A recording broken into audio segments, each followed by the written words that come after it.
Gentlemen, I pray you tell me where a gentle maiden dwelleth named Winsome, the ward of Coco. In pity speak, or speak, I pray ye. Why, who are you who ask this question?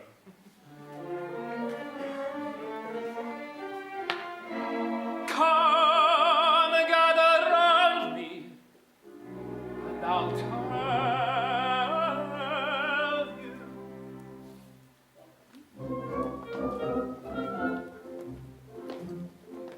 A wandering minstrel I, a thing of threads and patches, of ballad songs and snatches, and dreamy lullaby. My catalogue is long through every passion ranging, and to your humours changing, I tune my sorrow song, I tune my sorrow song. Are you in sentimental mood? I'll sigh with you. Oh, sorrow. On maiden's coldness do you brood, I'll do so too. Oh, sorrow, sorrow. I'll charm your willing ears with songs of lovers' fears. A sympathetic tears my cheeks may blow.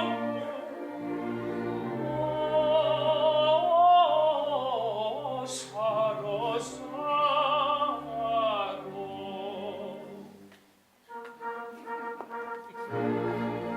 But if patriotic sentiment is wanted, I've patriotic ballads cut and dried. For where a country's banner may be planted, all other local banners are defied. All warriors and serried ranks assemble, never will they conceal it if they do. And I shouldn't be surprised if nations tremble before the mighty troops of Bali do. We shouldn't be surprised if nations tremble, tremble with the army before the mighty troops of Bali do. And if you call for a song of the sea, we'll heave the capstan around. Then you'll heave ho for the wind is free for a rank as a trip and our helms all lead. Hurrah for the homeward bound. Yo ho, heave ho, hurrah for the homeward bound. To lay aloft in a howling breeze may tickle a landsman's taste. For the happiest hour a sailor sees is when he's down in an inland town with his lassie on his knees. On his arm around her waist. Then the capstan off we go as the fiddler swings us round. With a yo heave ho and a rum below, hurrah for the homeward bound. With a yo heave ho and a rum below. Yo ho heave ho, ho ho, heave ho, heave ho, heave ho, yo ho.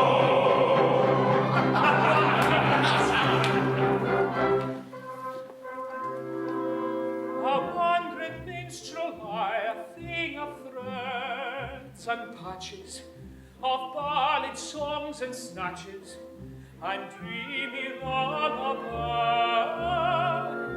and dreamy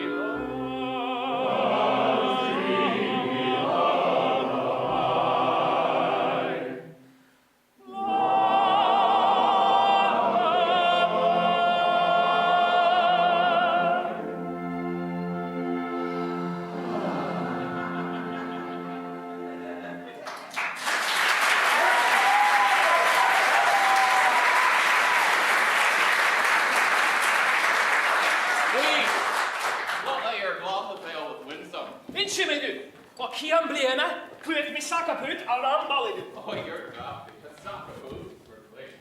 My heat's meant away and violet heat. It was my duty to take the camera out of the boat. While doing so, couldn't you call it video can unroll Winsome? I had gold in there.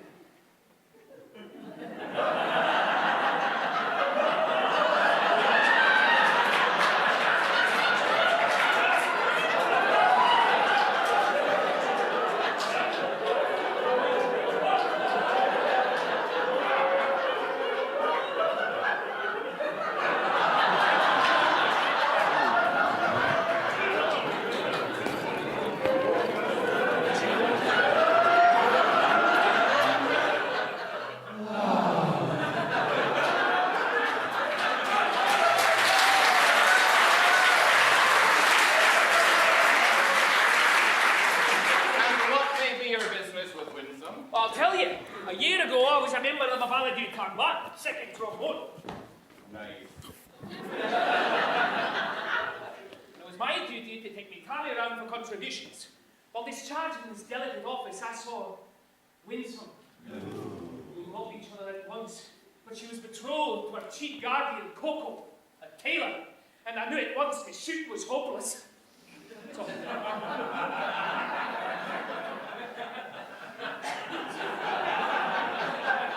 overwhelmed with despair, I quitted the town. Judge of my delight when I heard that Coco had been condemned to death for flirting. I hurried back at once in hopes to find Winsome at liberty to listen to my protestations. It is true that Coco was condemned to death for flirting, but he was reprieved at the last moment and raised to the exalted rank of Laird High Executioner under the following remarkable circumstances.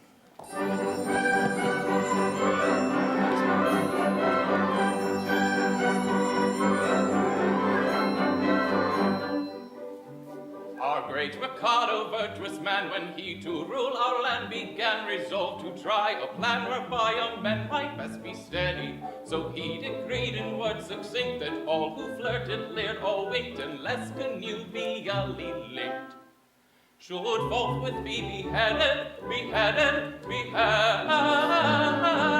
should forthwith be beheaded.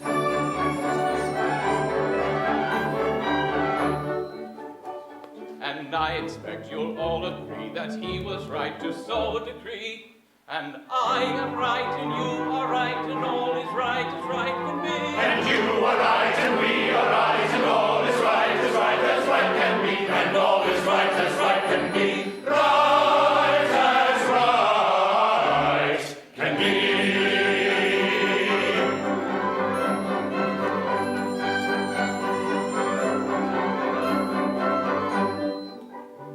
This stern decree, you'll understand, was great dismay throughout the land, for young and old and shy and bold were equally affected. The youth who winked a roving eye or breathed a non-connubial sigh was thereupon condemned to die. He usually objected, he usually objected.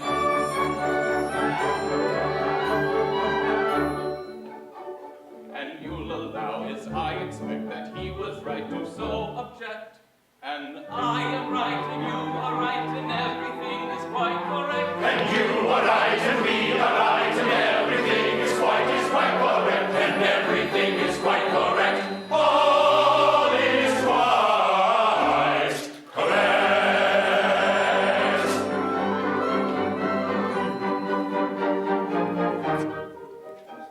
And so we straight let out on bail a convict from the county jail, whose head was next on some pretext condemned to be mown off, and made him headsman, for we said, who's next to be decapitated cannot cut off another's head until he's cut his own off, his own off, his own off, until he's cut his own off.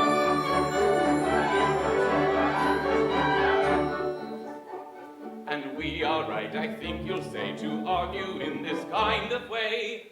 And I am right, and you are right, and all is right, lurale. And you are right, and we are right, and all is right, lurale. And I am right, and you are right, and all is right.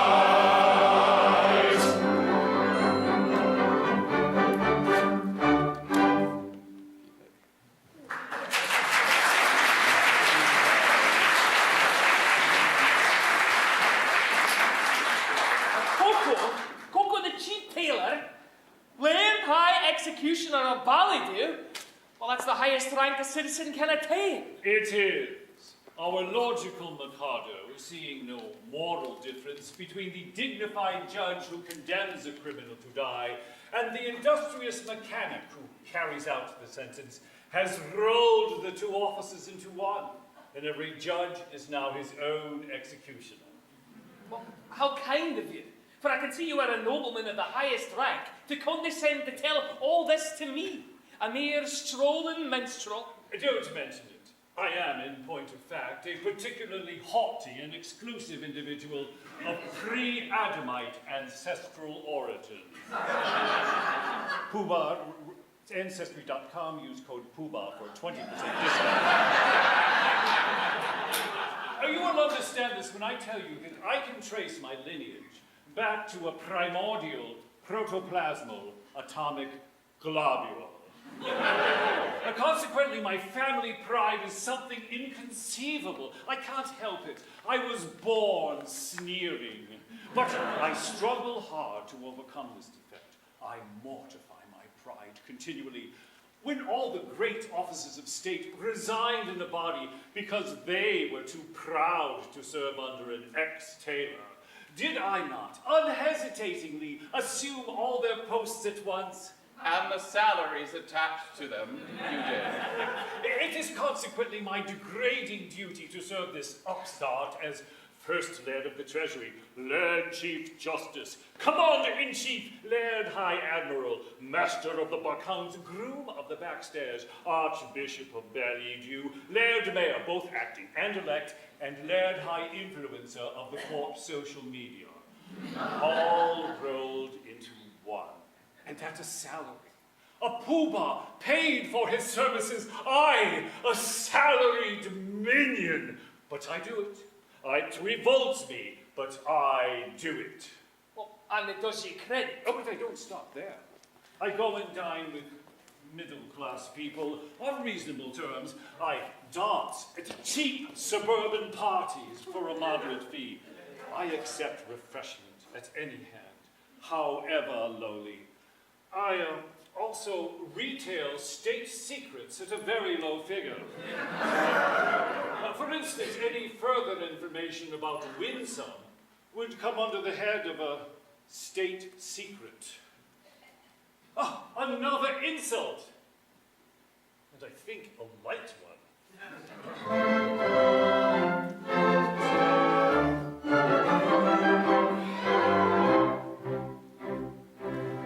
Young man, despair, likewise go to Winsome the fair. You must not woo, it will not do. I'm sorry for you, you very imperfect ablutioner.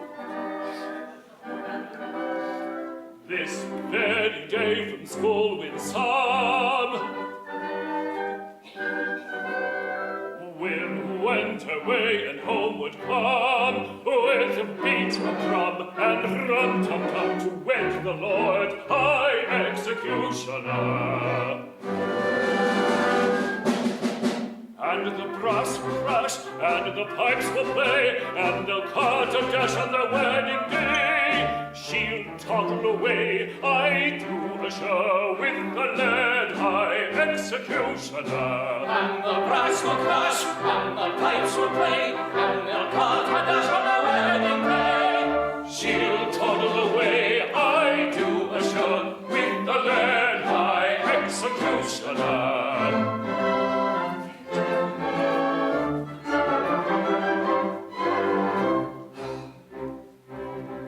It's a hopeless case, as you may see, and in your place away I flee. But don't blame me, I'm sorry to be of your pleasure a diminutioner.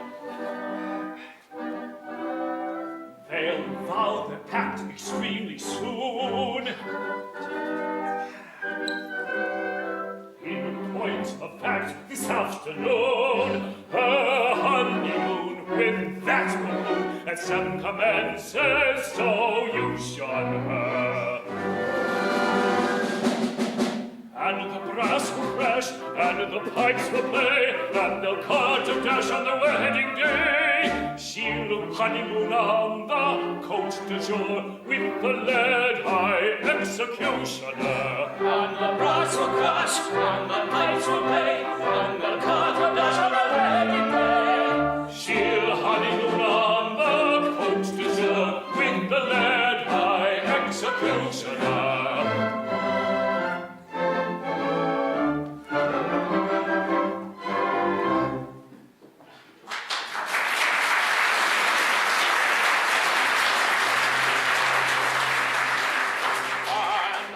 Journeyed for a month or nearly to learn that Winsome, whom I love so dearly, this day to Coco is to be united.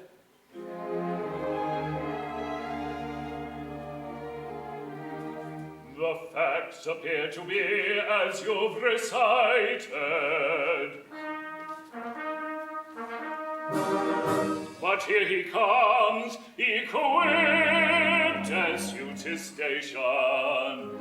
He'll give you any further information.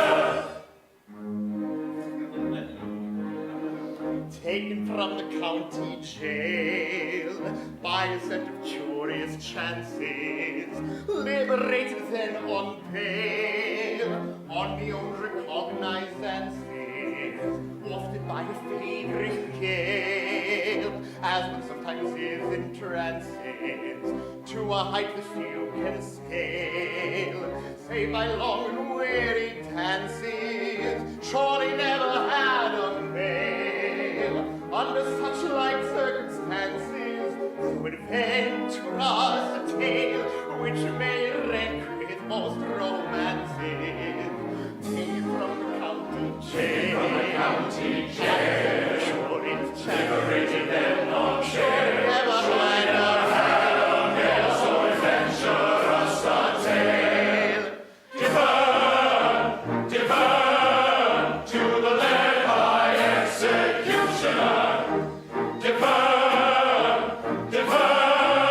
to the noble and high executioner.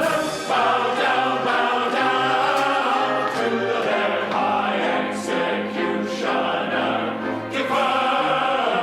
Divert to the noble and high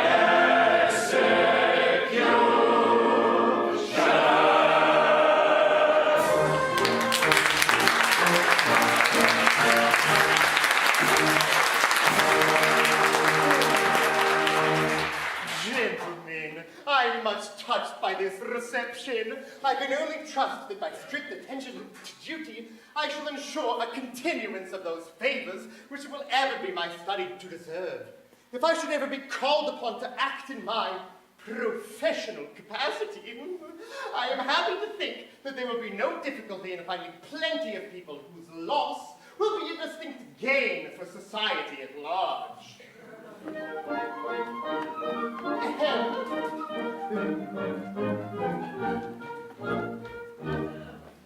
As someday it may happen that a victim must be found, I've got a little list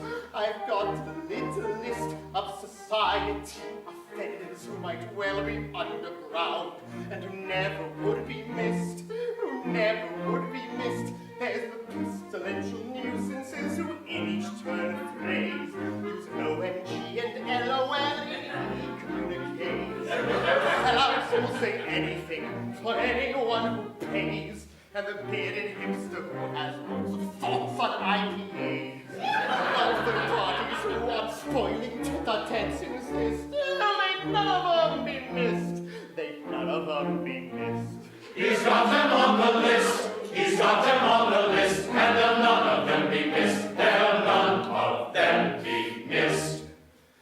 There's the fellow who bought Twitter, but then changed its name to X. He's a therapist. Oh, I've got him on the list. And people play Wordle when they're at the Cineplex. They'd none of them be missed. They'd none of them be missed. And the uncle who yells off my lawn is crazy as a loon. He doesn't trust the science, and he still says Lake Calhoun. The ladies in the second row while texting on their phones, and the nerds from 5 years hence are still rehashing Game of Thrones. And that singular anomaly, the insurrectionist, well, I'm sure he'd not be missed. I'm sure he'd not be missed. He's got them on the list. He's got them on the list. And there'll none of them be missed. There'll none of them be missed. And that certain kind of critic who can make an actor wilt. The drama columnist. Oh, I've got you on the list. And the men who boast there's nothing comes between them and their kilt. They'd none of them be missed. They'd none of them be missed. An apologetic statesman of a compromising kind, such as, what you call her? What's her name? She's dead? Oh, well, never mind. And thingamabob, and also, you know her. Perhaps you've got your own list. Well, we really should confer. How about you there? Can you tell me if there's anyone I missed? For I bet you've got a list. Oh, I'm sure you've got a list. He's got them on the list. He's got them on the list. And there'll none of them be missed. There'll none of them be missed.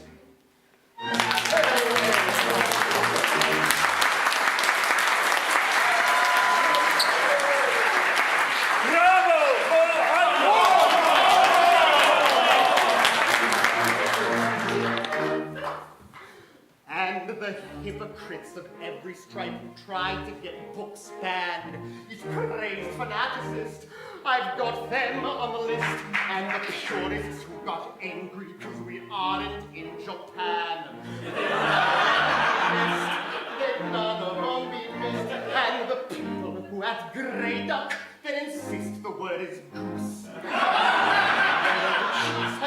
I mean, really, what the deuce?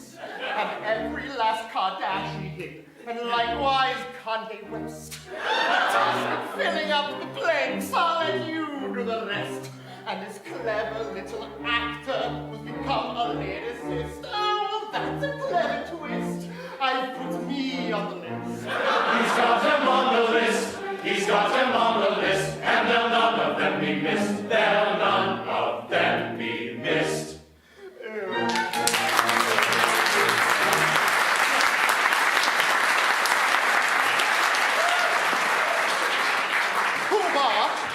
It seems the festivities in connection with my approaching marriage must last a week.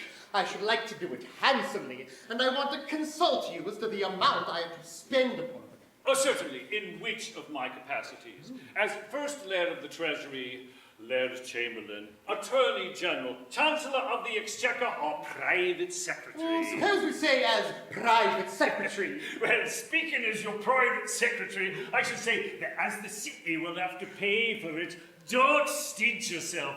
Do it well. Exactly. As the city will have to pay for it, that is your advice. As Private Secretary, of course, as Chancellor of the Exchequer, I am bound to see that due economy is observed. Oh, but just now you said, don't stint yourself, do it well. As Private Secretary. And now you say that due economy must be observed. As Chancellor of the Exchequer. I see. Come over here, where the Chancellor can't hear us. Now then, as my solicitor, how do you advise me to deal with this difficulty? Well, speaking as your solicitor, I should have no hesitation in saying, Chancellor. Oh, thank you, I will. Well, it's not that it's Lord Chief Justice. It is my duty to see that the law isn't violated. Oh, I see. Come over here, where the Chief Justice can't hear us. Now then, as First Laird of the Treasury. Oh, as First Laird of the Treasury, I could propose a special vote that would cover all expenses. Were it not that as Leader of the Opposition, it would be my duty to oppose it tooth and nail. Of course, as Paymaster General, I could so cook the accounts that as Laird High Auditor, I should never discover the fraud. But then, as Archbishop of Ballyview, it would be my duty to denounce my dishonesty and turn myself into my own custody as Chief Commissioner of Police. Then, of course, as Laird High Influencer of the court social media, I should feel obligated to commemorate each moment. What are you doing? It's a 19th century selfie. Stop. Now, I don't not say that all these people couldn't be squared, but it is right to tell you that they wouldn't feel sufficiently degraded in their own estimation unless they were insulted with a very considerable bribe. The matter shall have my careful consideration. But my bride and her sister's approach, and any weak compliment on your part, such as an abject grovel in a characteristic Celtic attitude, would be esteemed a favor. No money, no grovel.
Objection. If it's usual. Oh, it's quite usual, I think. Laird Chamberlain. I've known it done. Thank goodness that's over. Why, that's never you. Oh, now you and I come home for good, and I'm not going back anymore. I beg your pardon. Will you present me? One at a time, if you please. Oh, if you please, he's the gentleman who used to play so beautifully on the Ballydew Esplanade. I think that was the name of the instrument. Sir, I have the misfortune to love your ward, Winsome. Oh, I know I deserve your anger. Oh, anger? Not a bit, my boy. Why, I love her myself.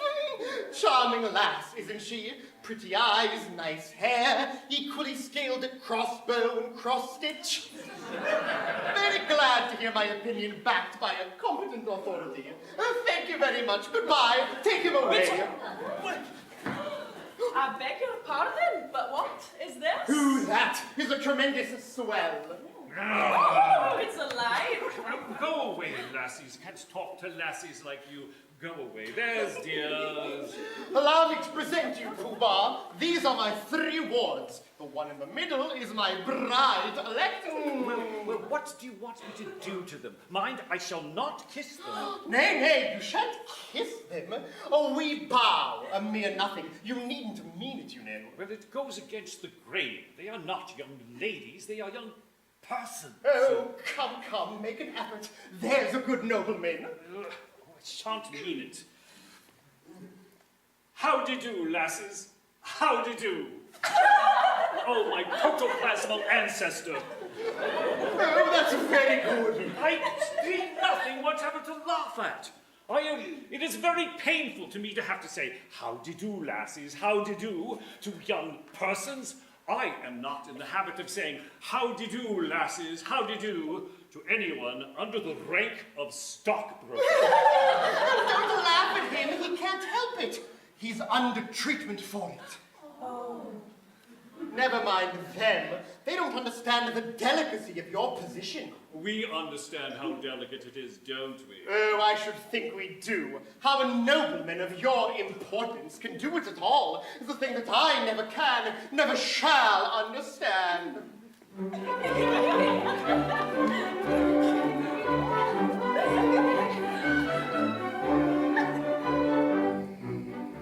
So please do we much regret if we have failed in acting yet. To want a better thing so high, we shall know better by and by. But youth, of course, must have its fling, so pardon us, so pardon us. And a jolting girl, what's happy spring, be hard on us, be hard on us. If we're inclined to dance and sing tra-la-la-la-la. But youth, of course, must have its fling, so pardon us. And a jolting girl, what's happy spring, be hard on us. But youth, of course, must have its fling, so pardon us.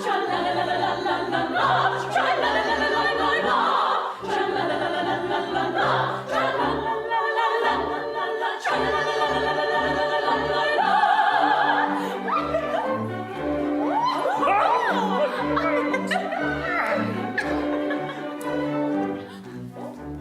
I think you ought to recollect you cannot show too much respect towards a highly titled view, but nobody does, and why should you?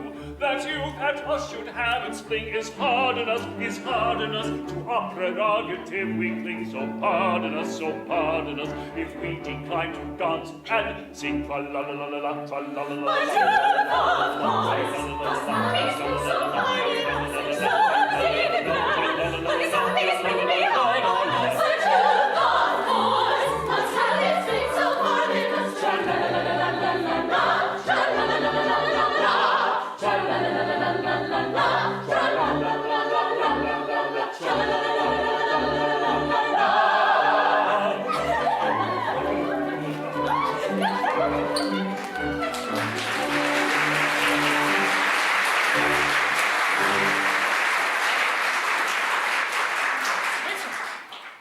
Winsome, at last we are alone. I have sought you day and night for 3 weeks in the belief that your guardian was beheaded. And now I find you're about to be married to him this afternoon. Alas, aye. But you dinna love him. Alas, nay. Modified rapture. But why do you not refuse him? Oh, what good would that do? He's my guardian and he wouldn't let me marry you. Oh, but I would wait until you were of age. You forget that in the McAdo clan, lasses do not arrive at years of discretion until they are 50. True. From 17 to 49 are considered years of indiscretion. Oh, besides, a wandering minstrel who plays second trombone outside pubs is hardly a fitting husband for the ward of a laird high executioner. But shall I tell her? Aye. She will not betray me. What if we should prove that, after all, I am no musician? There! I was certain of it directly I heard you play. What if we should prove that I am none other than the son of his lairdship, Angus McAdo? The son of the McAdo? Aye.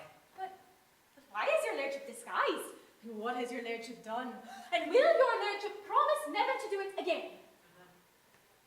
Some years ago, I had the misfortune to captivate Katie Shaw, an elderly lady of my father's clan. She misconstrued my customary affability into expressions of affection and claimed me in marriage under my father's law. My father, the Lucius Junius Brutus of his race, he ordered me to marry her within a week, or perish ignominiously on the scaffold. That night, I fled my father's clan, and assuming the disguise of second trombone, I joined the band in which you found me when I had the happiness of seeing you. If you please, I think your lairdship had better not come too near. The laws against flirting are excessively severe. Oh, but we are quite alone, and no one can see us. Still, that doesn't make it right. We must obey the law. Oh, deuce take the law! I wish it would, but it won't.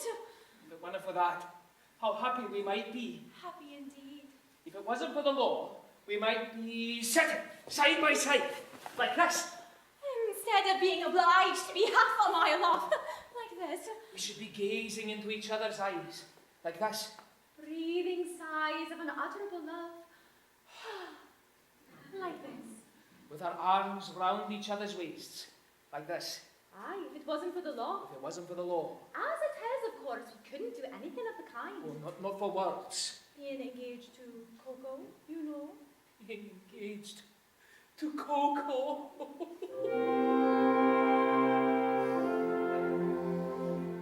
Were you not to Coco plighted, I would say in tender tone, loved one, let us be united, let us be each other's own. Let us merge our reconstruction, earthly spheres are not to us. And to mark my admiration, I would kiss you fondly thus. I would kiss you fondly thus. As you know, we can't be wedded. Keep your distance or be wedded. One more kiss and we'll be dead. It's in the law. We'll be beheaded. Therefore, discomfort. Therefore, discomfort. Disconcerting. So, in spite of all temptation, such a theme I'll not discuss. And on no consideration will I kiss you fondly thus. Will I kiss you fondly thus. Let me make it clear to you. This is what I'll never do. This, oh this, oh this, oh this, this is what I'll never do. This, oh this, oh this, oh this, this is what I'll never do. I'll never do. I'll never do. I'll never do. Oh this, this.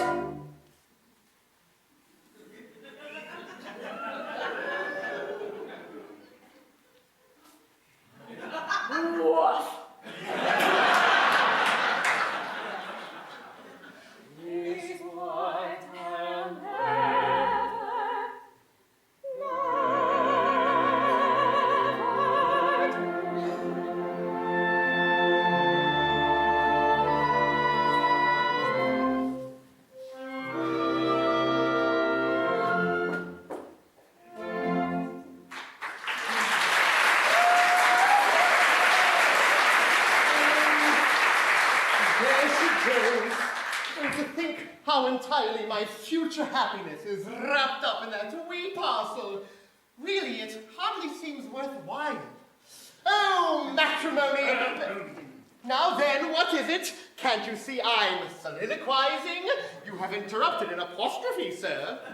I am the bearer of a letter from his lordship, the McAdo. A letter from the McAdo? What in the world can he have to say to me? Oh, here it is at last! I thought it would come sooner or later. The McAdo was struck by the fact that no executions have taken place in Ballydew for a year, and decrees that unless somebody is beheaded within a month, the post of Laird High Executioner will be abolished, and the city reduced to the rank of a village. But that will involve us all in irretrievable ruin. Aye, there's no help for it. I shall have to execute somebody at once. The only question is, who shall it be?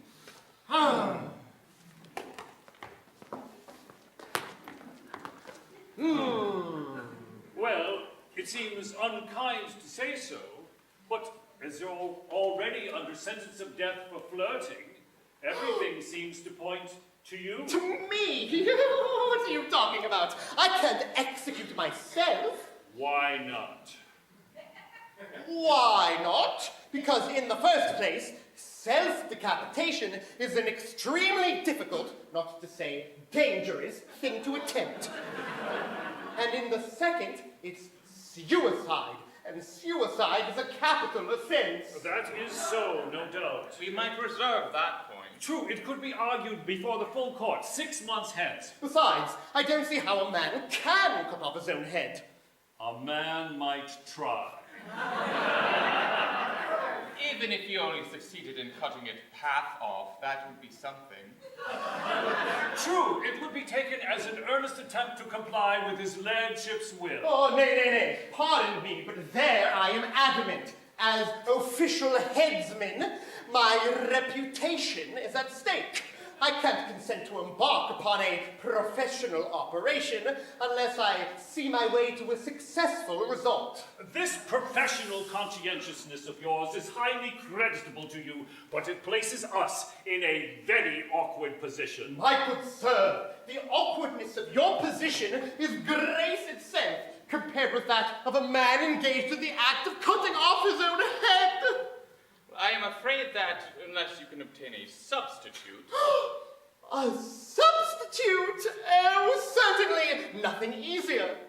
Pooh-Bah, I appoint you Laird High Substitute.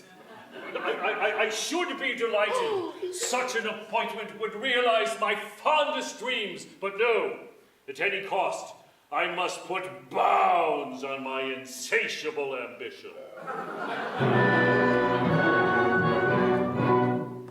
I am so proud if I allowed my family pride to be my guide. I volunteer to quit this sphere instead of you in a minute or two. But family pride must be denied and set aside and mortified and mortified. My brain it teems with endless schemes, both good and new for Ballydew, But if I fled the benefit that I diffuse, the town would lose. Now every man to aid his plan should plot and plan as best he can. I heard one day a gentleman say that criminals who are cut in two can hardly fear the fatal steel, and so are slain without much pain. If this is true, it's jolly for you, your courage grew to bid us adieu. I am so proud. My brain it I heard one day a gentleman say pride. feel my fatal steel, and so are slain without much pain. Oh, every man to aid his plan should plot and plan as best he can. And so, although I'm ready to go, yet recollect to disrespect that I neglect to thus effect this indirect. So I object. And so, although I wish to go and makes me like to brightly shine and take the line of a hero fine with brave Gandine. I must decline. And go and show the friend and foe how much you dare. I'm quite aware it's your affair, yet I declare I take your share, but I don't much care. I must So I object. So I object. So I object. So I object. I object. To sit outside and sing a dull knock, in a prison with a lifelong lock, awaiting the suspicion of the short, sharp shock, when we see the chippy chopper on a big black block. Sits outside and sing a dull knock, in a prison with a lifelong lock, awaiting the suspicion of the short, sharp shock, when we see the chippy chopper on a big black block. A dull knock, a lifelong lock, a short, sharp shock, a big black block. Sits outside and sing a prison, awaiting the suspicion of the chippy chopper on a big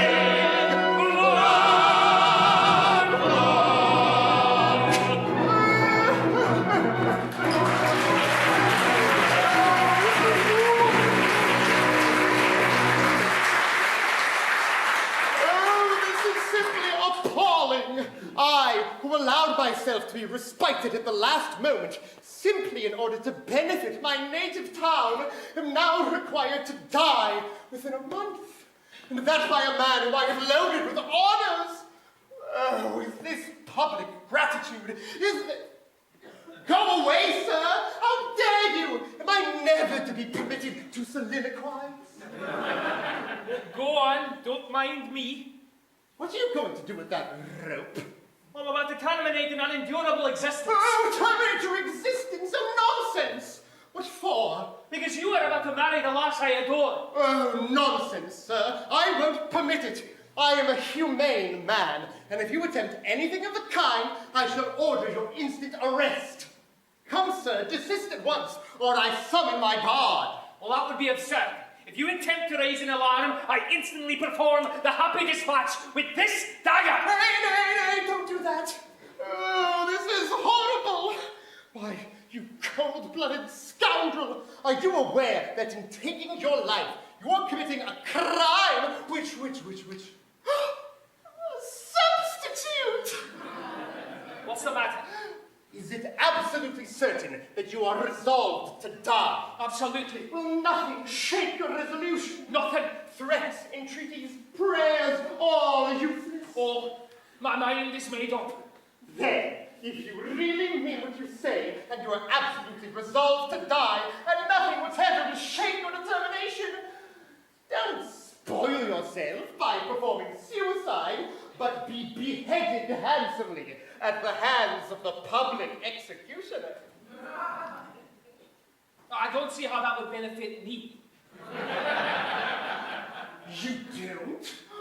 Observe, you'll have a month to live, and you'll live like a fighting cock at my expense. When the day comes, there'll be a grand public ceremonial. You'll be the central figure.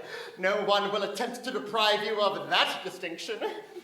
There'll be a procession, bands, dead march, bells tolling, all the lassies in tears, winsome distracted. And then, when it's all over, general rejoicings and a display of fireworks in the evening.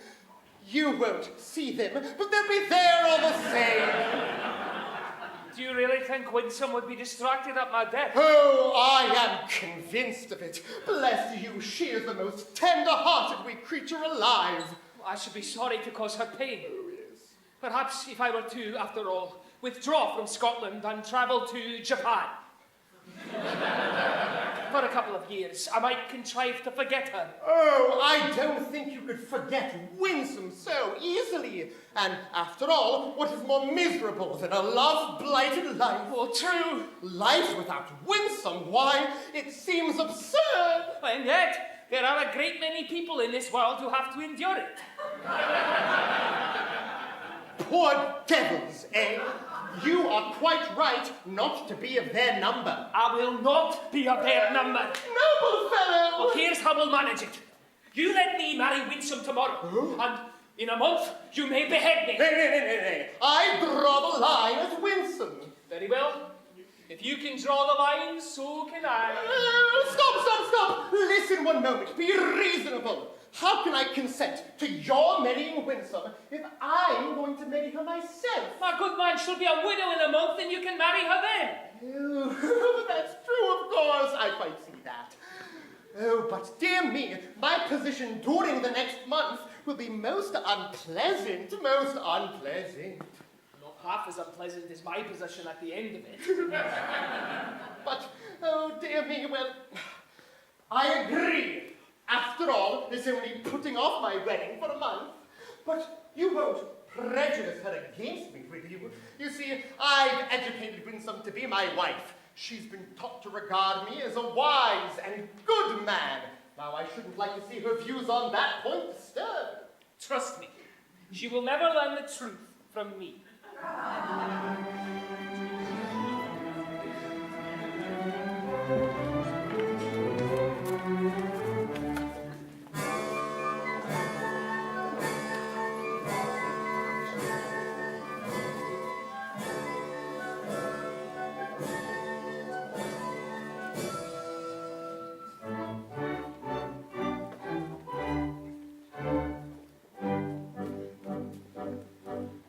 Aspects stern and gloomy stride, we come to learn how you decide. Don't hesitate, your choice to name. A dreadful fate to suffer all the same.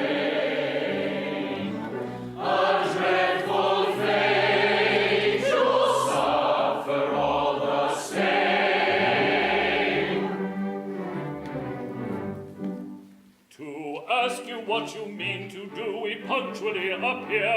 Congratulate me, gentlemen, I found a volunteer. The Highland equivalent of here. 'Tis a lanky dog. Hail, lanky dog. Oh, this handsome lug. Such a shameless plug. He yields his life if I'll win some surrender. Now I adore that girl with passion tender, and could not yield her with a ready will, or her a lot, if I did not adore myself with passion tender still, with passion tender still. Ah, yes, he loves himself with passion tender still. Take her, she's yours.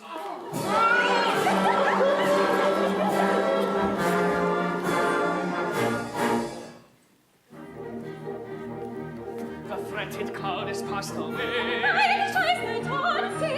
The night may come too soon. There's yet a month of afternoon. Then let us roll our joy us with loving song and merry dance. Let us throng our joy and dance with laughing song and merry dance. With laughing song and merry dance. With laughing song. With joyous shout and ringing cheer, inaugurate the recurring. With joyous shout and ringing cheer, inaugurate the joyous shout and ringing cheer, inaugurate A day, a week, a month, a year. This eventide comes much too soon. Live at least a honeymoon. Then let the throng our joy advance with laughing song and merry dance. Let the throng our joy advance with laughing song and merry dance. With laughing song and merry dance. With laughing song. with joyous shout and ringing cheer, inaugurate the recurring. With joyous shout and ringing cheer, inaugurate the joyous shout and ringing cheer, inaugurate laughing song, merry dance, with laughing song and merry dance. As in a month you've got to die, says Coco fairly smug. 'twere empty compliment to cry long life to lanky Tug. But as 1 month you have to live as fellow citizen, this toast we 3 times 3 will give. Long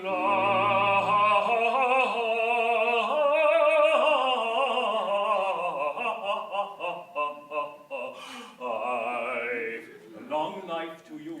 Long life to you. Long life to you. Till then. May all good fortune prosper you. May you have health, and riches too. May all good fortune prosper you. May you have health and riches too. May you succeed in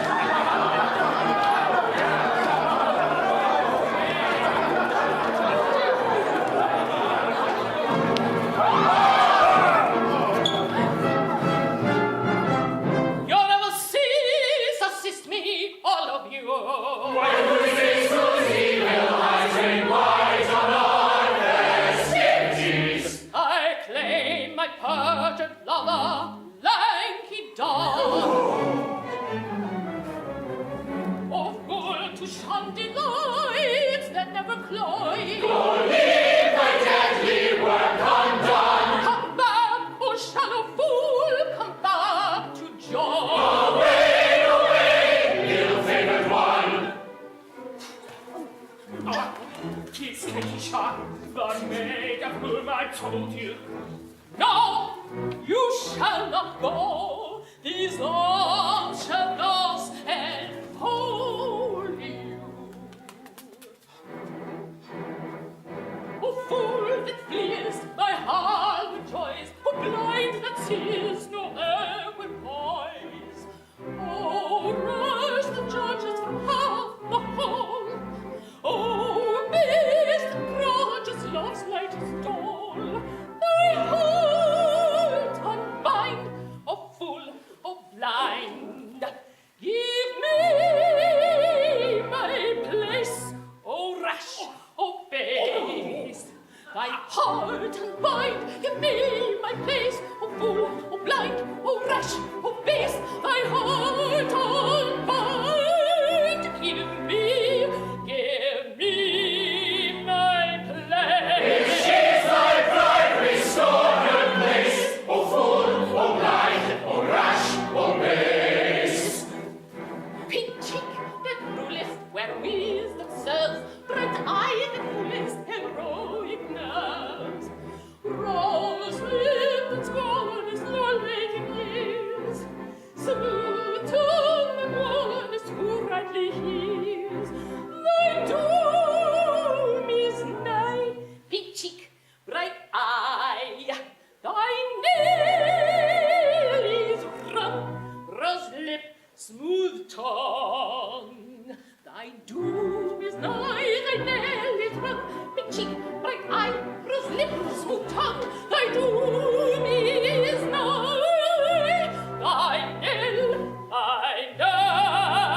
is run. If through her tail thy nail is run, pink cheek, bright eye, rose lip, smooth tongue. If through her tail thy nail is run, if through her tail thy nail is run, thy nail is Away, no prosecute your quest from our intention well expressed. You cannot turn us. The state of your connubial views towards the person you accuse does not concern us. For he's going to marry Winsome. Your anger play merry, for all will be merry. I think you had better succumb. Come. And join our expressions of glee. On this subject I pray you be dumb. Dumb. You'll find there are many who'll went for a penny. The word for your guidance is mum. Mum. There's lots of good fish in the sea. On this subject we pray you be dumb. We think you had better succumb. Come. You'll find there are many who went for a penny, who went for a penny.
roaring, roaring tempests howl, your wrath upon with angry growl. Do ye your worst by vengeance call, shall rise triumphant over all. We'll hear no more ill omen tell, to joy we soar despite your scowl. The echoes of our festival shall rise triumphant over all.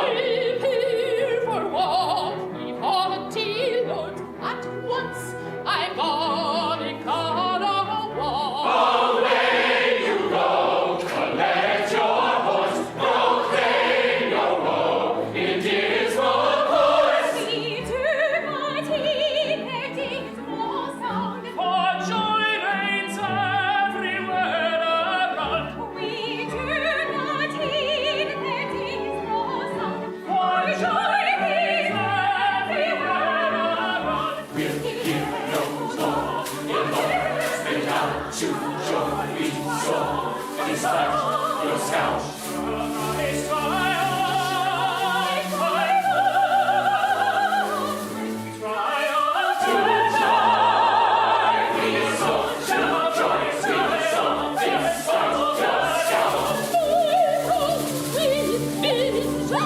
Shall be wrong.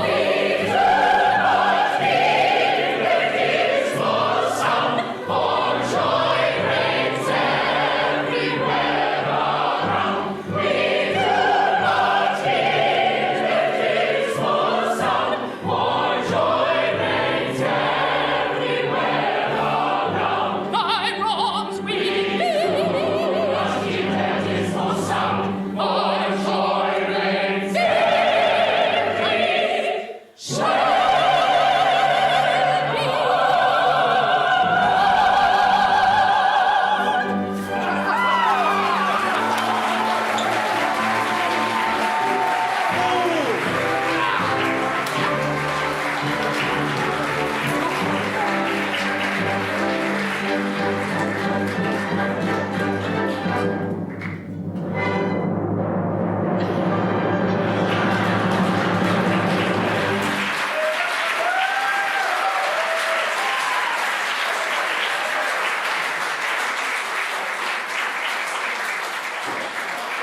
just want to see if this works. So, you guys can go on the upper step, left and right. Left and right. Because, well, we can see you. Okay, so yeah, this is good.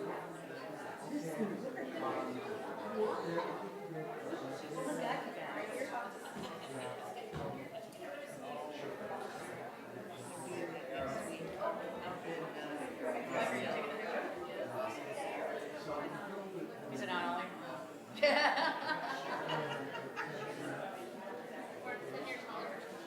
I'm going to go up. This is the other way. Yeah, it's got to be. Oh, yeah. Yep.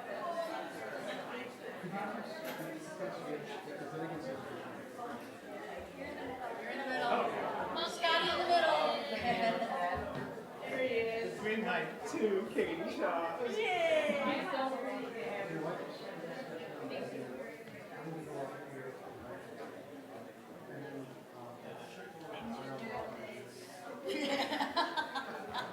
Can you see Jean?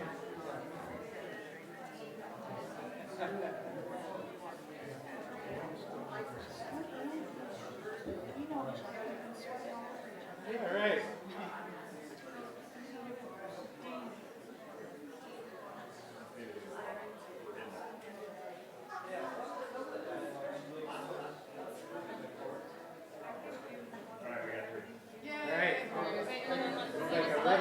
Let's see you check them out first.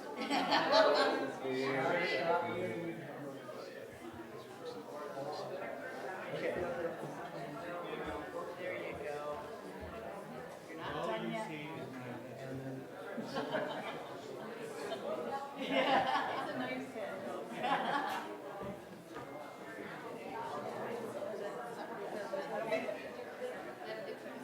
Yep.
wonder in my haughty Highlander way why it is that I am so much more attractive than anybody else in the whole world. Can this be vanity? No. Nature is lovely and rejoices in her loveliness. I am a child of nature and take after my mother.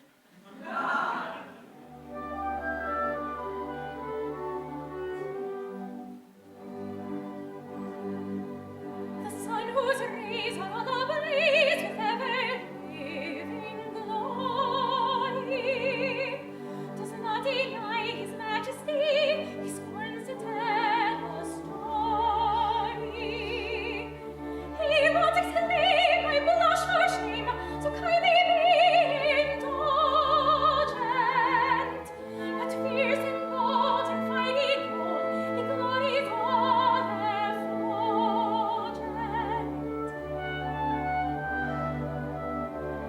I mean to rule the earth as he the sky. We really know the sun and I. I mean to rule the earth as he the sky. We really know our worth, the sun and I.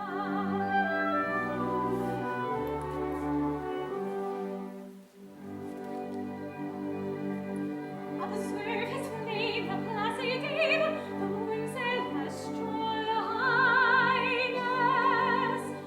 There's not a trace upon her face of diffidence or shyness. She borrows life through the night, and kindly all acclaim her. And truth to tell, she lies above, so I for one don't blame her. Ah, pray make no mistake, we are not shy. We're very wide awake, the moon and I. Ah, pray make no mistake, we are not shy. We're very wide awake, the moon and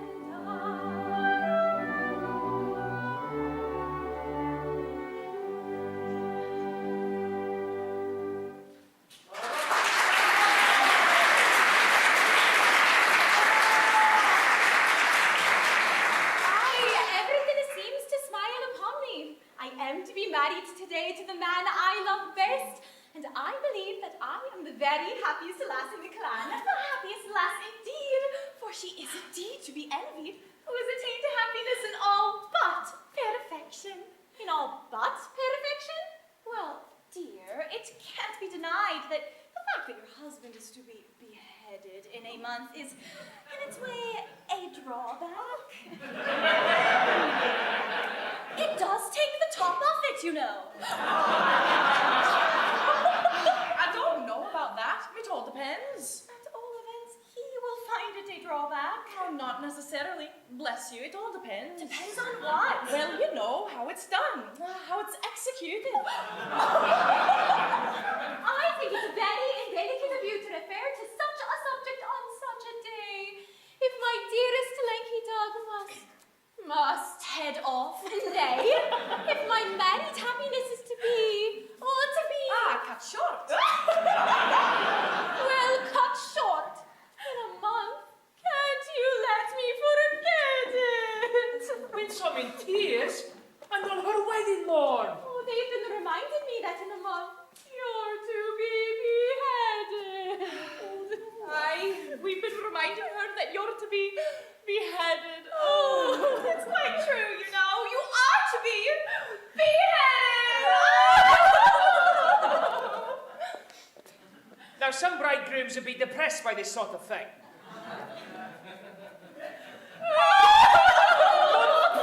What's a month? These divisions of time are purely arbitrary. arbitrary. Who says 24 hours make a day? There's a popular impression to that effect. Then we'll face it. We'll call each second a minute, each minute an hour, each hour a day, and each day a year. At that rate, you've about 30 years of married happiness before you. Whee! And at that rate, this interview has already lasted 4 hours and 3/4. Whee! Aye, how time flies when one is thoroughly enjoying oneself. That's the way to look at it. Let's not be downhearted. There's a silver lining to every cloud. Oh, certainly. Let's be perfectly happy. Aye, by all means. Yes, let's thoroughly enjoy ourselves. It's absurd to cry. Quite ridiculous.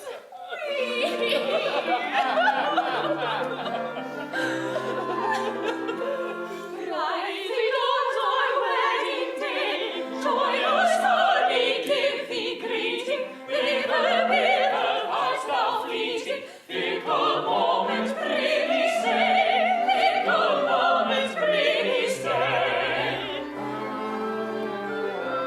What though mortal joys be hollow, Pleasures come if sorrows follow, for the toxin sound thereof.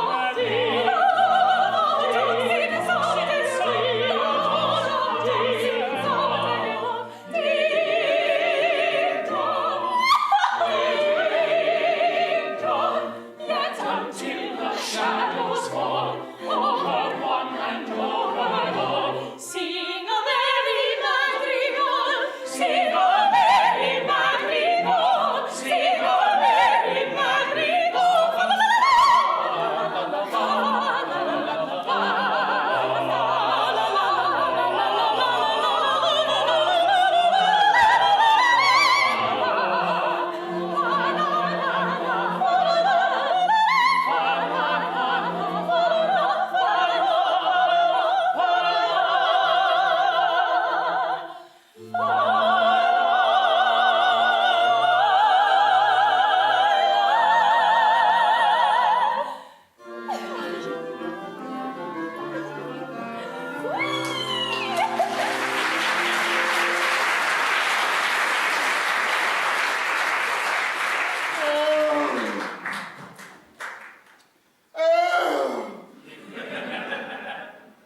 Oh, go on, don't mind me. I'm afraid we're distressing you. Oh, never mind, I must get used to it.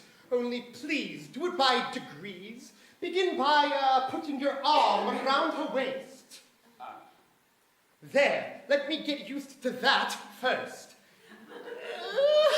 Oh, wouldn't you like to retire? It must pain you to see us so affectionate together. Nay, I must learn to bear it. Now, oblige me by allowing her head to rest upon your shoulder. I am much obliged to you. Now kiss her. Oh, thank you. It's simple torture. Oh, come, bear up.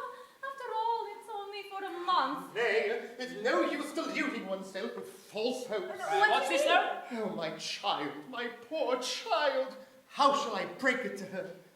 My wee bride that was to have been. Was to have been.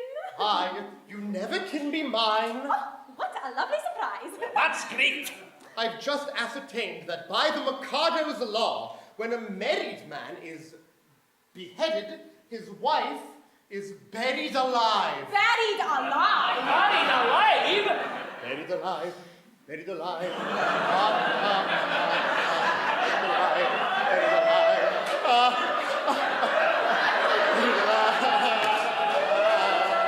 Who told you that?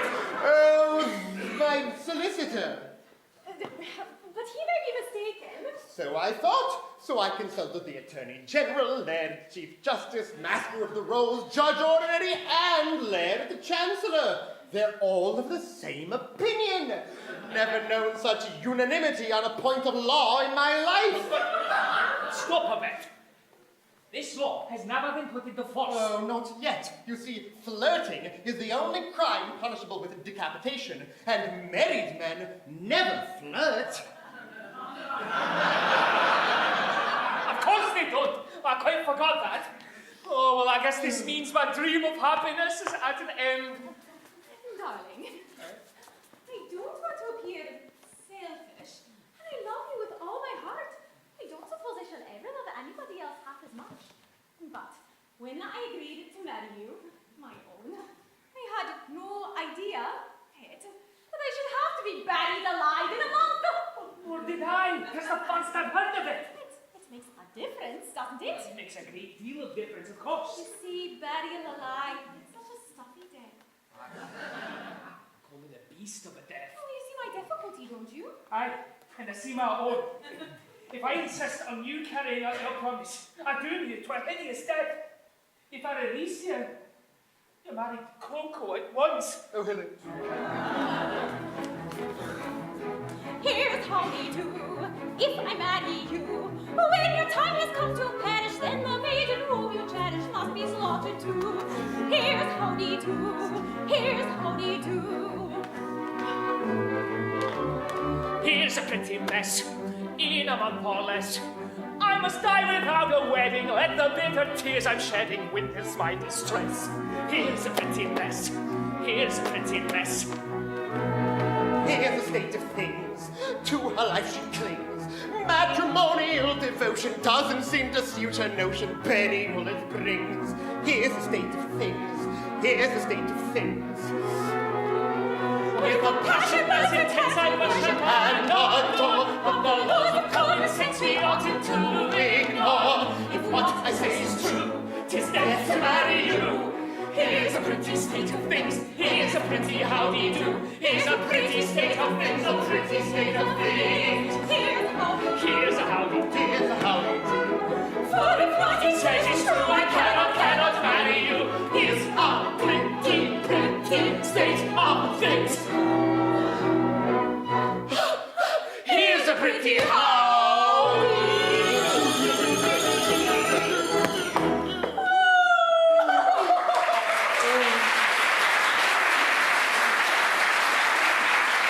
Oh, my poor lad. I'm really very sorry for you. Oh, thanks, old fella. I'm sure you are. You see, I'm quite helpless. I could quite see that.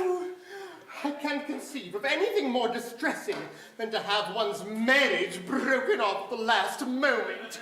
But you shan't be disappointed of a wedding. You shall come to mine. Oh, that's awfully kind of you. But 'tis impossible. Why so? Today, I die. What do you mean? I cannot live without Winsome. This afternoon, I perform the happy dispatch. Hey, pardon me, but I can't allow that. Why not? Why, hang it all, you're under contract to die by the hand of the public executioner in a month's time. If you kill yourself, what's to become of me? Why, I shall have to be executed in your place. It would certainly seem so. Now then, Lord Mayor, what is it? The McAdo and his suite are approaching the city, and will be here in 10 minutes. The McAdo? He is coming to see whether his orders have been carried out. Now look here, you know, this is getting serious. A bargain's a bargain, and you really mustn't frustrate the ends of justice by killing yourself. As a man of honor and a gentleman, you are bound to die ignominiously at the hands of the public executioner. Very well then. Behead me. What, now? Certainly. At once. Chop it off, Coco, chop it off. Oh, my good sir, I don't go about prepared to execute gentlemen at a moment's notice. Why, I've never even killed a fly. Still is learned high executioner. My good sir, as Laird the High Executioner, I've got to behead him in a month. I'm not ready yet. I'm going to take lessons. I don't know how it's done yet. I mean to begin with a guinea pig and work my way through the animal kingdom till I come to a second trombone. Why, you don't suppose that as a humane man I'd have accepted the post of Laird the High Executioner if I hadn't thought the duties were purely nominal? Oh, I can't kill you. I can't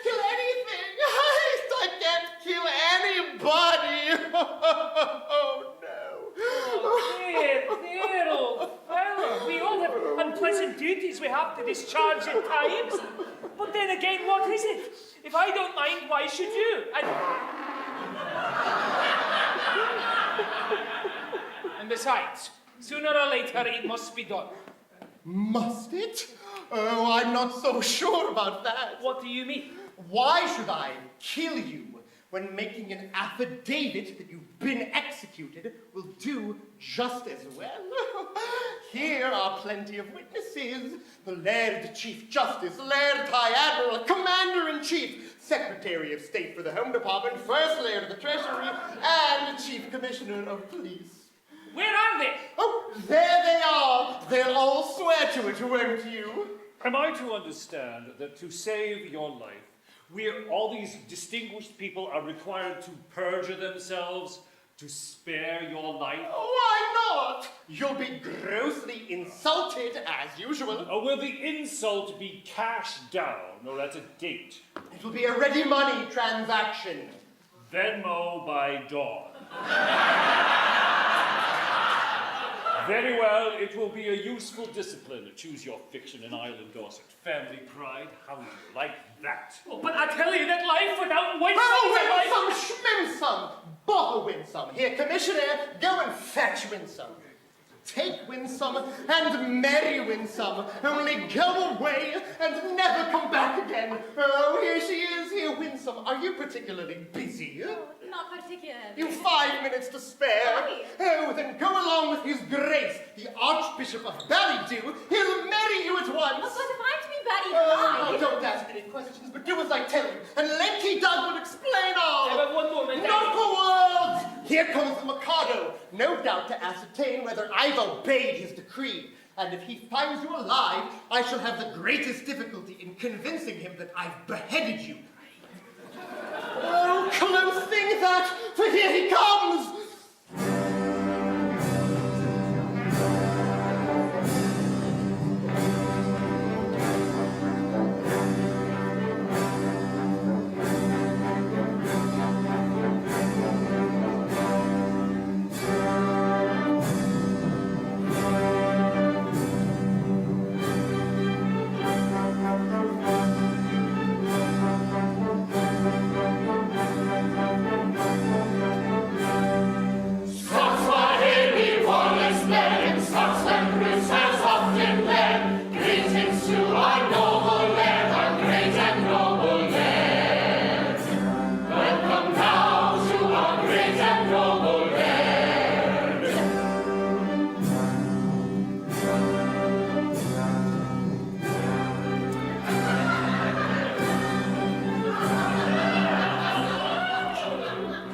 From every kind of man obedience I expect. I'm the emperor of this land. And I'm his daughter-in-law elect. He'll marry his son, he's only got one, to his daughter-in-law elect. My laws have been declared particularly correct. But they're nothing at all compared with those of his daughter-in-law elect.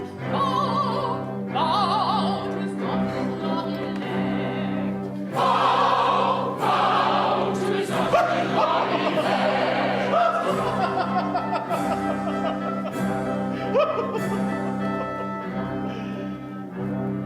In a fatherly kind of way, I govern each tribe and sect, all cheerfully own my sway. Except his daughter-in-law elect, as tough as a bone, with the will of her own, is his daughter-in-law elect. My nature is love and light, my freedom from all defects. He's insignificant, quite compared with his daughter-in-law elect.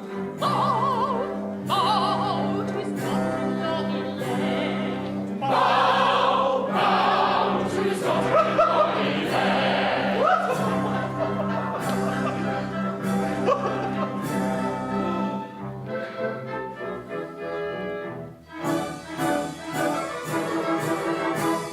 A more humane McAdo never did in the land exist. To nobody's second, I'm certainly reckoned a true philanthropist.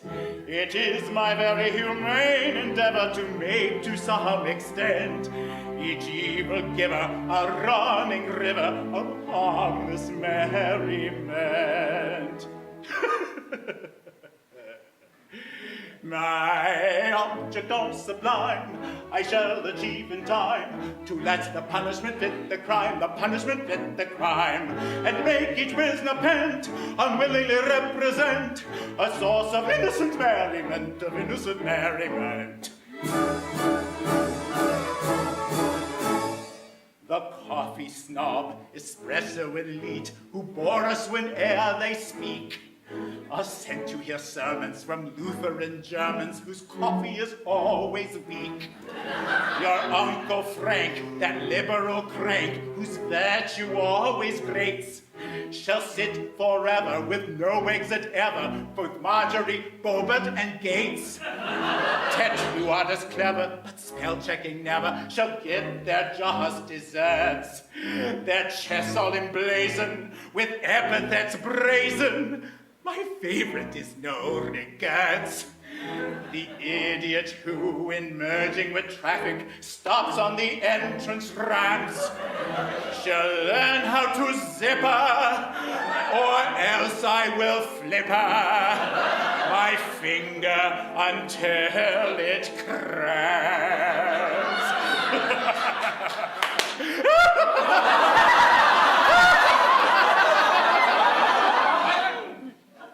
My object all sublime, I shall achieve in time, to let the punishment fit the crime, the punishment fit the crime, and make each prisoner pent, unwillingly represent a source of innocent merriment, of innocent merriment. His object all sublime, my lord, he shall achieve in time, to let the punishment fit the crime, the punishment fit the crime, and make each prisoner pent, unwillingly represent a source of innocent merriment, of innocent merriment. The advertising quack who wearies with tales of countless cures, his teeth I've enacted shall all be extracted by terrified amateurs. The latest director with crazy theories revising this G and S. And when I say never, he says hardly ever. Does he think we're in HMS? The grammar snob, that bringer of sadness, his fate I thus decree. Although he'll be godless, he's forced irregardless to heavens that don't agree. I'll have our kids propel him to madness with Scottish like none you've heard. And even worse is their intersperses of like before every word. Like, do you like, no, like what I like, me? It drives me crazy.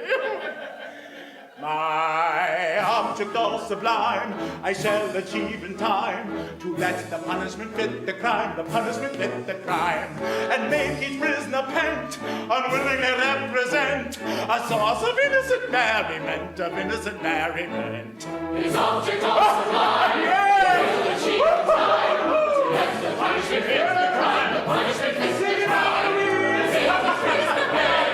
and make each prisoner pent, unwillingly represent a source of innocent merriment, of innocent merriment.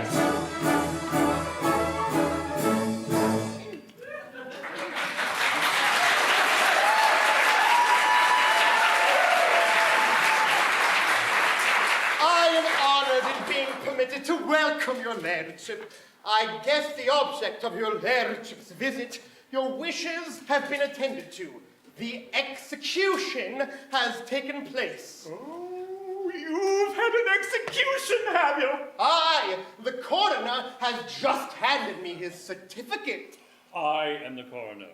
And this is the certificate of his death. At Ballydew, in the presence of the Laird Chancellor, Laird Chief Justice, Attorney General, Secretary of State for the Home Department, Laird Mayor, and groom of the second floor front. They were all there, your lordship. I counted them myself. A very good house. Oh, I wish we'd been here in time for the performance. Oh, a tough fellow he was too, a man of gigantic strength. His struggles were terrific. Oh, it really was a remarkable scene. Oh, my Yes, describe it.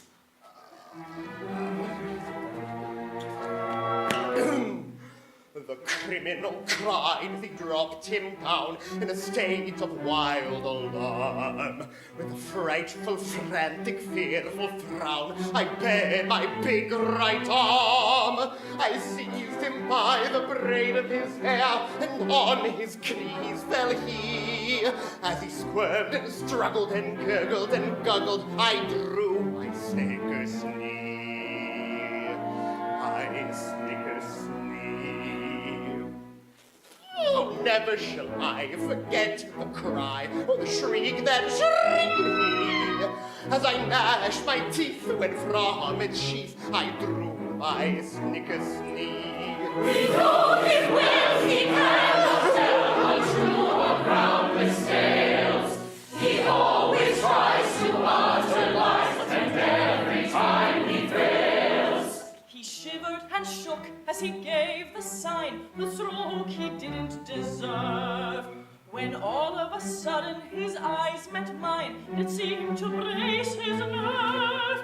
For he nodded his head and kissed his hand, and he whistled, and there did he, as the saber tool cut cleanly through his cervical vertebrae.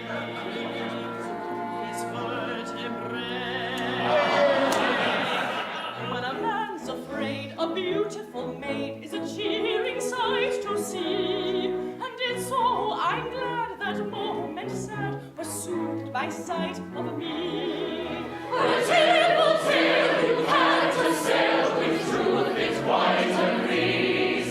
The taste exact for false fact amounts to our disease. Now, though you'd have said that head was dead, but its owner dead was he.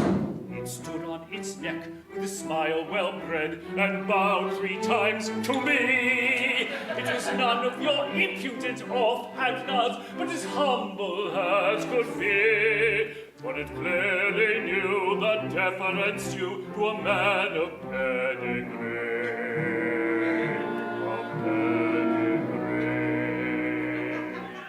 And its oh, I bow, this deathly bow was a touching sight to see. Though trunkless yet, it couldn't forget the deference due to me.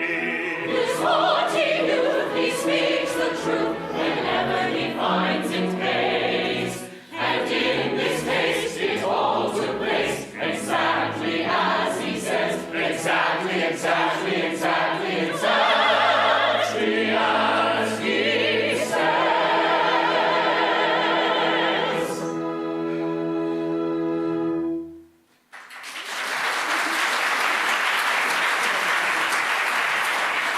All this is very interesting. Oh, and I wish I had been here to see it.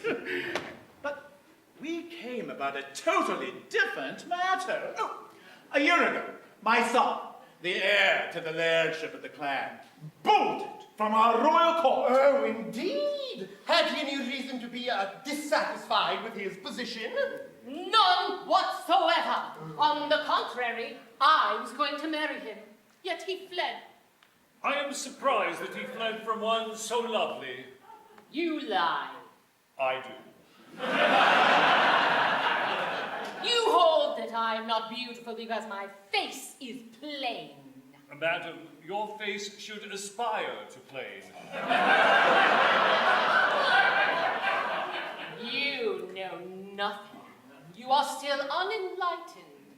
Learn then that it is not in the face alone that beauty is to be sought. My face is unattractive. It is. But I have a left shoulder blade that is a miracle of loveliness. People come miles to see it. My right elbow has a fascination that few can resist. Allow me. It is on view Tuesdays and Fridays at the National Gallery. As for my circulation, it is the largest in the world. And yet he fled, and is now masquerading in this town, disguised as a second trombone. A second trombone? Aye. Would it be troubling you too much to produce him. He goes by the name of Lanky Dog. Well, it's quite easy. That is, it's rather difficult. In point of fact, he's gone abroad. Gone abroad? His address? Titty-poo. Titty-poo. What's the matter? See here! His name, Lanky Dog, beheaded this morning. Oh, where shall I find another? Where shall I find another?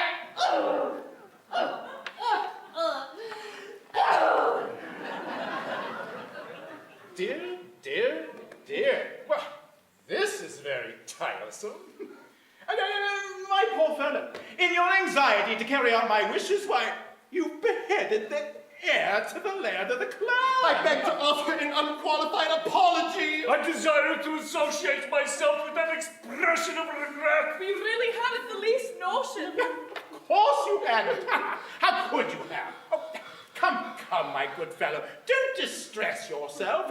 It was no fault of yours. Well, if a man of exalted rank chooses to disguise himself as a second trombone, he must take the consequences. It really distresses me to see you take on so. I've no doubt he thoroughly deserved all he got. Oh, we are infinitely obliged to your lordship. Much obliged, your lordship. Very much obliged, your lordship. Obliged, don't mention it, but how could you tell? Well, of course we couldn't tell who the gentleman really was. Right, it wasn't written on his forehead, you know. It might have been written on his underpants, but well, Highlanders don't wear... Never mind. I forget the punishment for compassing the death of the heir apparent. Punishment! Oh, it's something lingering. With boiling oil in it, I fancy. Well, something of that sort. Well, I think boiling oil occurs in it, but I'm not sure. Well, it's something humorous, but lingering. With either boiling oil or melted lead. Oh, come, don't fret. I'm not the least bit angry. If your lordship will accept our assurance, we had no idea. Of course. I knew nothing about it. I wasn't there. Well, that's the pathetic part about it. The fool of an act says, compassing the death of the heir apparent. There's not a word in it about a mistake. Nay. Or not knowing. Nay. Or having no notion. Nay. Or not being there. Nay. Well, there should be, of course. Aye. But there isn't. That's the slovenly way in which these acts are always drawn. However, cheer up. It'll be all right. I'll have it altered. Next session. Now then, about your execution. Will after luncheon suit you? Can you wait until then? Aye, we can wait till then. We'll make it after luncheon. I don't want any lunch. I'm really very sorry for you all. But it's an unjust world, and virtue is triumphant only in theatrical performances. See how the fates there gives a lot. For A is happy, B is not, but B is worthy, I dare say, of more prosperity than A. Is he more worthy? I should say he's worth a great deal more than A. Yes, A is happy, oh so happy, laughing ha ha, chaffing ha ha, nectar quaffing ha ha ha, ever joyous, ever gay, happy undeserving A, ever joyous, ever gay, happy undeserving A.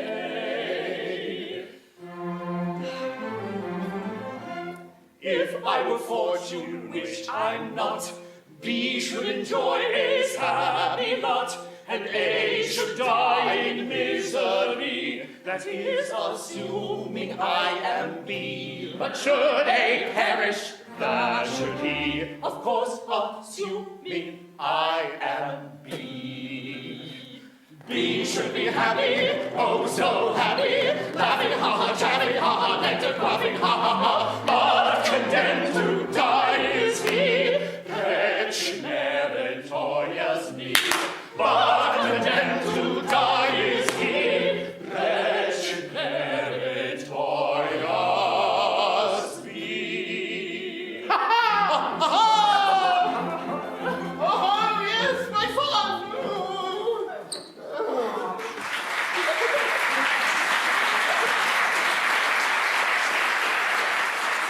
Well, a fine mess you've got us into, what with your nodding head and the deference due to a man of pedigree. A merely corroborative detail intending to lend artistic verisimilitude to an otherwise bald and unconvincing narrative. Corroborative detail, indeed. Corroborative fiddlesticks. Oh, and you're just as bad as he is, what with your cockinable stories about your catching his eye and his whistling in air. Oh, but that's so like you, you must put in your oar. Well, what about you and your big right arm? I had your Snickers, me. Well, never mind that now. There's only one thing to be done. Lanky Dog hasn't started yet. He must come to life again. Lanky Dog! God, good news for you. You're reprieved. Well, it's too late. I'm a dead man. And I'm off on my honeymoon. Boom shakalaka. Stop. A terrible thing has just happened. It seems that you're the son of the McAdo. Aye, but that happened some time ago. Is this a time for airy persiflage? Your father is here, and with Katie Shaw. My father? And with Katie Shaw? Aye, he wants you particularly. So does she. Boom chakalaka. Don't do that. But he's married now. Oh, but bless my heart, what has that to do with it? Well, Katie Shaw claims me in marriage, but I cannot marry her because I'm married already. Consequently, she will insist upon my execution, and if I am executed, my wife will have to be buried alive. Oh, you see our difficulty. I don't know what's to be done. There's but one chance for you. If you can convince Katie Shaw to marry you, she'll have no further claim on me, in which case I can come to life without any fear of being put to death. Boom shakalaka. I marry Katie Shaw. I really think it's the only course. Oh, but my good girl, have you seen her? She's something appalling. But that's only her face. I hear she has a left elbow which people come miles to see. I am told that her right ear is much admired by connoisseurs. Oh, my good sir, I decline to pin my heart upon any lady's right heel. It comes to this. While Katie Shaw is single, I prefer to remain a disembodied spirit. While Katie Shaw is married, existence will be as welcome as the flowers in spring.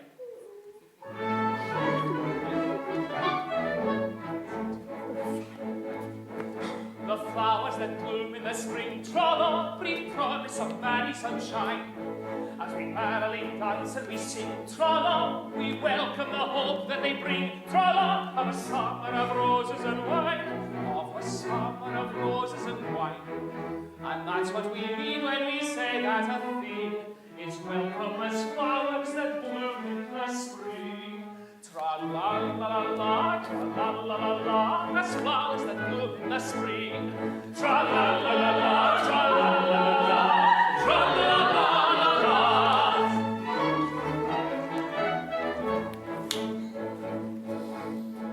The flowers that bloom in the spring, tra-la, have nothing to do with the case. I've got to take under my wing, tra-la, a most unattractive old thing, tra-la, with a caricature of a face, with a caricature of a face. And that's what I mean when I say what I sing. Oh, bother the flowers that bloom in the spring, tra-la-la-la-la, tra-la-la-la, oh, bother the flowers of spring, tra-la-la-la-la, tra-la-la-la-la.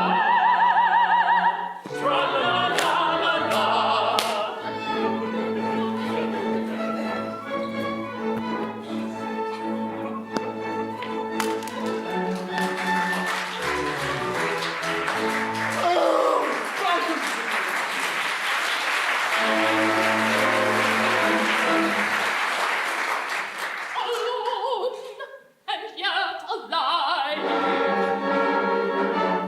Oh, sepulchre, my soul is still my body's prisoner. Remoter peace that death alone can give. My doom to wait, my punishment to live.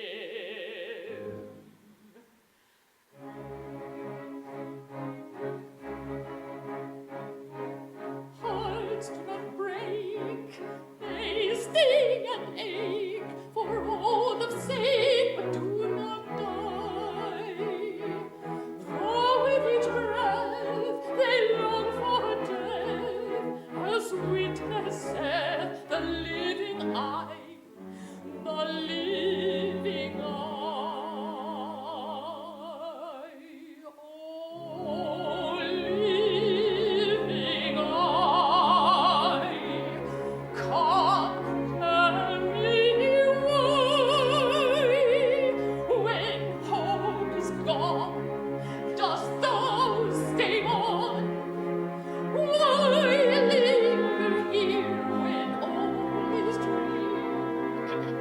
Oh, living eye, come tell me why, when hope is gone, dost thou stay on? May not a cheated maiden die. May not a cheated maiden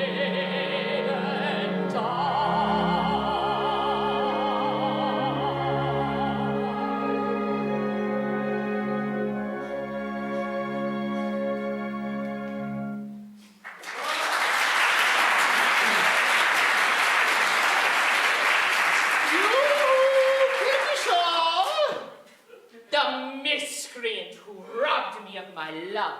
But vengeance pursues. They are heating the cauldron. Oh, Katie Shaw, behold the suppliant at your feet. Oh, Katie Shaw, mercy. Mercy? Had you mercy on him? See here, you have slain my love. Well, he did not love me, but he would have loved me in time. I'm an acquired taste. Only the educated palate can appreciate me. I was educating his palate when he left me. Well, he is dead, and where shall I find another? It takes years to train man to love me. Am I to go through the weary round again, and at the same time implore mercy for you who robbed me of my prey? I mean my pupil, just as his education was on the point of completion. Oh, where shall I find another? Here. What? Katie Shaw, for years I have loved you with a white-hot passion that is slowly but surely consuming my very vitals. Shrink not from me. If there is aught of woman's mercy in your heart, turn not away from a lovesick suppliant whose every fiber thrills at your tiniest touch. True it is that under a poor mask of disgust, I have endeavored to conceal a passion whose inner fires are broiling the soul within me. But the fire will not be smothered. It defies all attempts at extinction, and breaking forth, all the more eagerly for its long restraint, declares itself in words that will not be weighed, that cannot be schooled, that should not be too severely criticized. Katie Shaw, I dare not hope for your love, but I will not live without it. Darling! You, whose hands still reek with the blood of my betrothed, dare to address words of passion to the woman you have so foully wronged! I do accept my love, or I perish on the spot. Go to! Who knows so well as I that no one ever yet died of a broken heart? Oh, you know not what you say. Listen.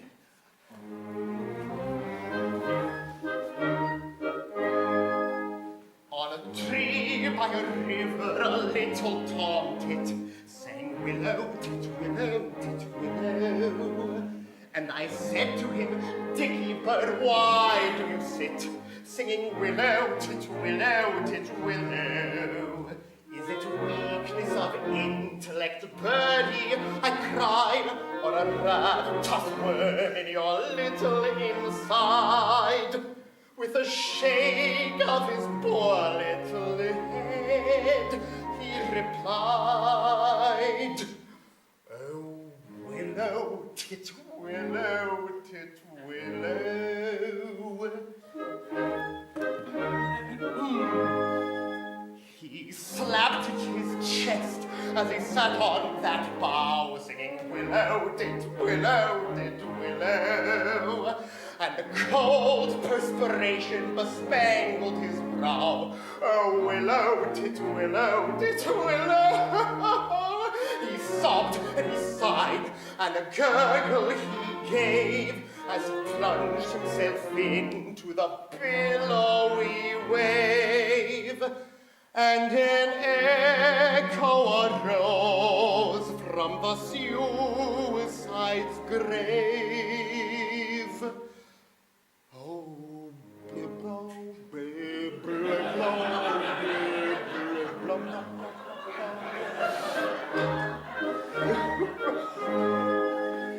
Now I feel just as sure as I'm sure that my name isn't Willow, tit, willow, tit, willow. That 'twas blighted affection that made him exclaim, Oh, willow, tit, willow, tit, willow. And if you remain callous and obdurate, I shall perish as he did, and you will know why, though I probably shall not exclaim as I die. Oh, willow, tit, willow, tit, willow.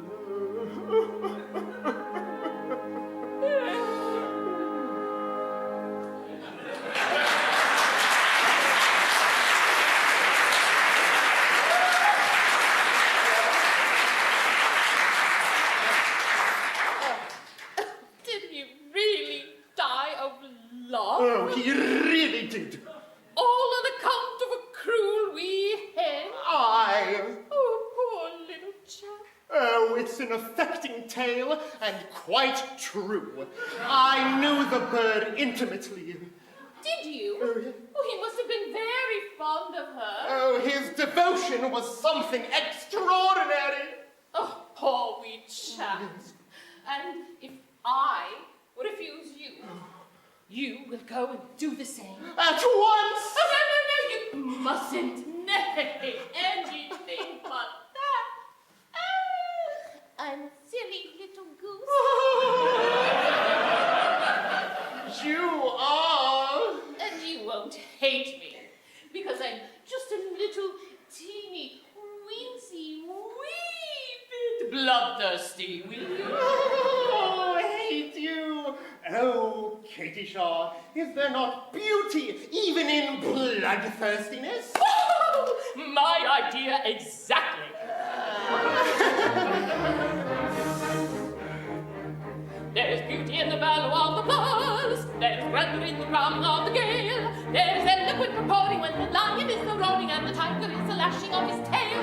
I like to see a tiger from the Congo or the Niger, and especially the lashing of his tail.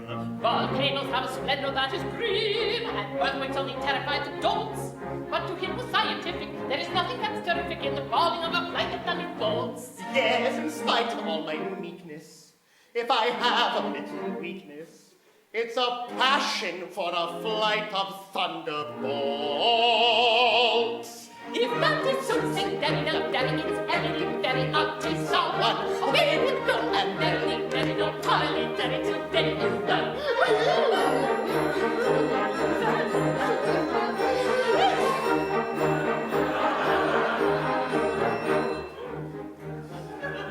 There's beauty in extreme old age. Do you fancy you are elderly enough? Information I'm requesting on a subject interesting is the maiden all the better when she's tough. Throughout this wide dominion, there's a general opinion that she'll last a good deal longer, but she's tough. Are you old enough to marry, do you think? Or do you wait until you're 80 in the shade?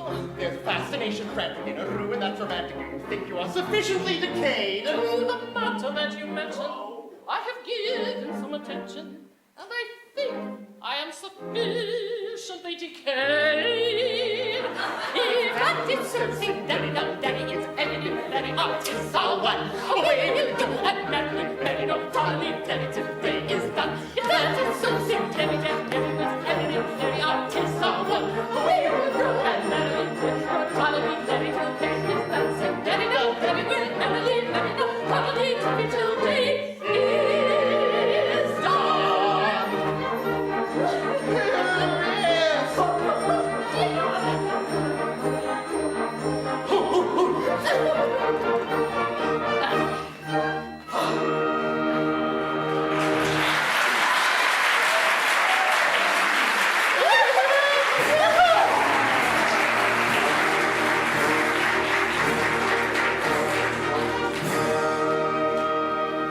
Now then, we've had a capital lunch and we're quite ready.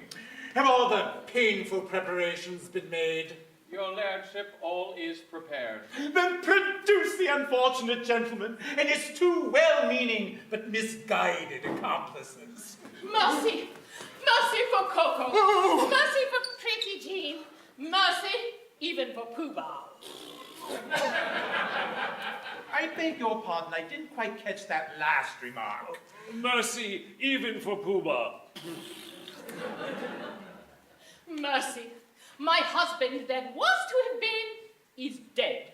And I have just married this miserable object. Oh, you've not been long about it. We were married before the registrar. I am the registrar. I see. But my difficulty is that as you have slain the heir apparent... The heir apparent is not slain! Oh, bless my heart, my son. And your daughter is not elected. Traitor! You have deceived me! You are entitled to a little explanation, but he'll give it to you better whole than in pieces. Your lairdship, it's like this. It's true that I stated that I had killed Lanky Dog. And with the most affecting particulars. A merely corroborative detail intending to... Will you refrain from putting in your oar? Narrative. It's like this. When your lairdship says, let a thing be done, it's as good as done.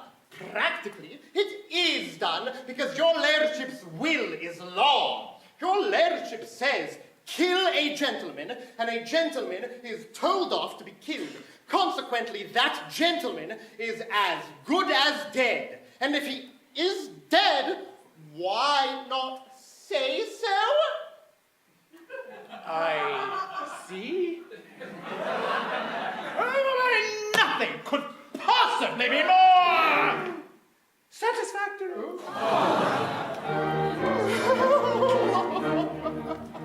For he's gone and married Winsome. Your lady pray Mary, for all will be merry. I think you had better succumb. Come. And join our expressions of glee. On with the subject, I pray you'll be dumb. Your notions so many are not worth a penny. The word for your guidance is mama. You've a very good bargain in me. On this subject we pray you'll be dumb. We think you had better succumb. You'll find there